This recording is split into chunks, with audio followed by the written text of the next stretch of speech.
Meu irmão e minha irmã, como você está? Eu espero que muito bem. Continuamos a nossa caminhada nesse mundo na busca da santidade. Elevar a nossa vida para Deus é buscar Deus dentro de cada um de nós. Como dizia Santo Agostinho, ó Deus, tanto, tanto te procurei e fui encontrá-lo dentro de mim.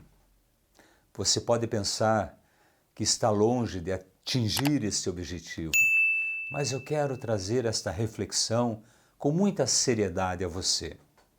Todos nós somos imperfeitos, você concorda? E muitas vezes nós nos enfraquecemos na fé, mas o que precisamos é nos deixar moldar, por Deus, por Jesus, pelo Espírito Santo. Podemos imaginar, por exemplo, que os 12 apóstolos, tendo sido faróis fortes e brilhantes durante o ministério de Jesus, mas não o foram. Aliás, nós lemos mais de uma vez que eles muitas vezes tinham as suas fraquezas espirituais e também eram mal entendidos. O evangelista Marcos, ele narrou quando os discípulos não conseguiram expulsar um demônio por falta de fé e de oração.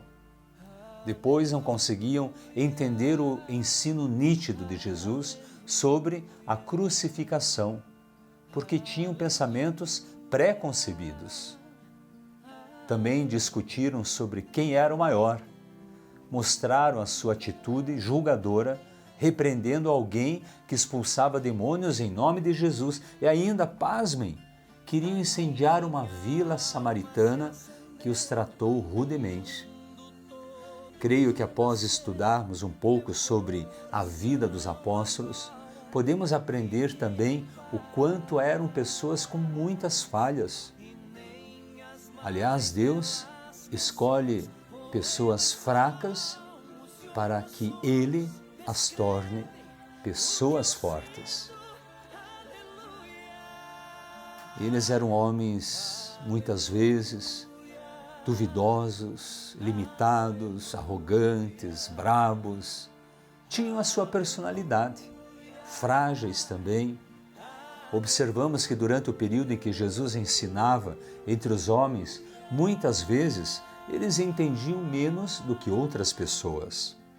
E apesar de todas as suas falhas e problemas, após eles receberem o Espírito Santo, vemos que atuavam em um único objetivo.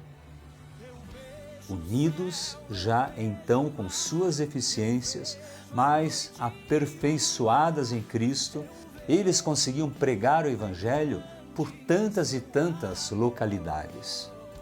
O que mais me impressiona é o fato deles amarem tanto a palavra que levavam a mensagem de salvação sem temer a própria morte. As maneiras em que foram mortos, a grande maioria, as dificuldades que encontraram, nos faz parar para analisar o quanto que você, por exemplo, seria capaz de passar por amor à obra de Deus. Eles enfrentaram as mortes mais difíceis, mais esdrúxulas, mais impostas pelos que amavam assim fazer, com os que ameaçavam as suas vidas. Porém, eles foram tão importantes, importantíssimos para que o Evangelho se espalhasse de forma organizada, orientada, dentro dos padrões por Cristo. Ele que os ensinava. Então eu pergunto a você, o quanto que você hoje ama Jesus? O quanto que você hoje é capaz de enfrentar por amor a palavra de Deus? Que assim como João esteve na ilha de Patmos, preso por pregar a palavra, que cada um de nós tenhamos a convicção de que estamos também no centro da vontade de Deus, mesmo numa ilha, aprisionado, mesmo num deserto, saibamos que Deus tem coisas maravilhosas e profundas para nos revelar. Ver as falhas dos discípulos deve ser um incentivo para nós. Jesus estava sempre à disposição, tolerando várias falhas deles enquanto os moldasse para serem grandes homens. E Jesus, de fato, os ajudou a crescer. Hoje, se nós somos leais, podemos ser incentivados com a paciência de Jesus e a sua capacidade de perdoar à medida que lutamos de uma forma muito esforçada para imitar o seu exemplo. Ver as falhas dos discípulos deve nos servir de advertência. No que falharam, também podemos falhar.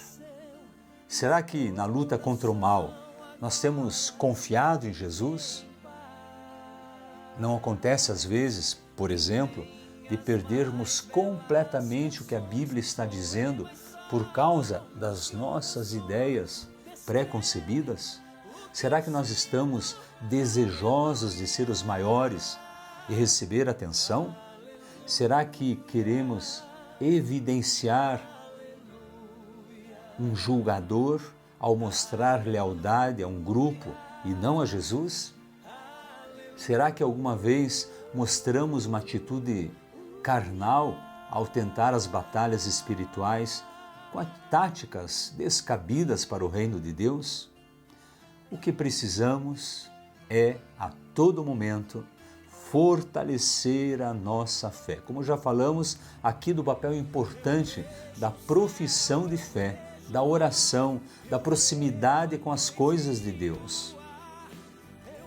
Se todas as coisas estão em Deus, Deus está em todas as coisas. Talvez como Pedro, diante da pressão do mundo, tenhamos negado a Jesus. Talvez como Judas, tenhamos trocado Jesus por dinheiro, sim, pois quando valorizamos mais as coisas materiais do que as espirituais, estamos traindo a Jesus. Talvez também como Tomé, você pode ter duvidado, enfraquecido na fé. Não esqueçamos, Cristo vive. Nós estamos celebrando a Páscoa do Senhor. Volte a Cristo.